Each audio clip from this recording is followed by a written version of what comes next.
While Scooby-Doo you can watch any time of year, and you could watch any of them during spooky season, there are three specific Halloween movies.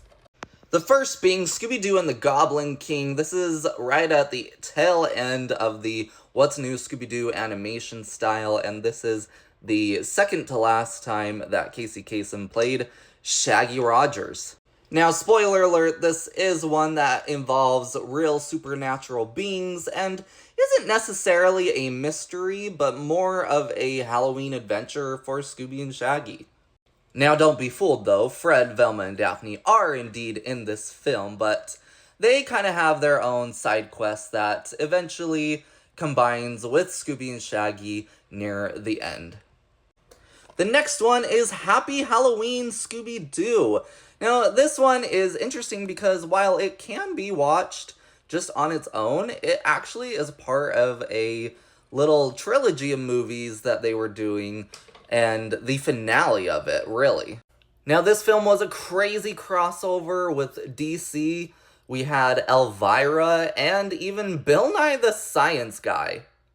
But the two films before this one was Scooby-Doo and the Curse of the 13th Ghost, and Scooby-Doo Return to Zombie Island, and this is the film that kind of closes out that little trilogy of a mystery. Finally, the most recent Halloween film we have in Scooby-Doo is Trick or Treat Scooby-Doo. This takes on the most recent animation style for the series, which was Scooby-Doo and Guess Who, and this one takes us back to Coolsville, kind of goes back to the roots of just a hometown mystery.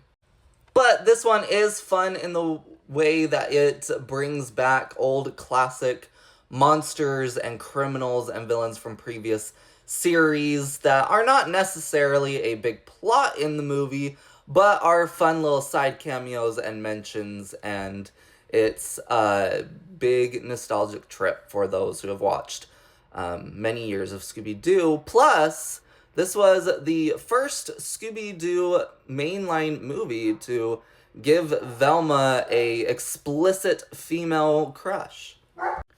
And while there are a ton of other episodes and specials that are Halloween dedicated for Scooby-Doo, these are the only three full-length movies of Halloween season for Scooby-Doo. And I'd like to know, which one is your favorite? Which one have you seen? Or which one are you gonna go watch now?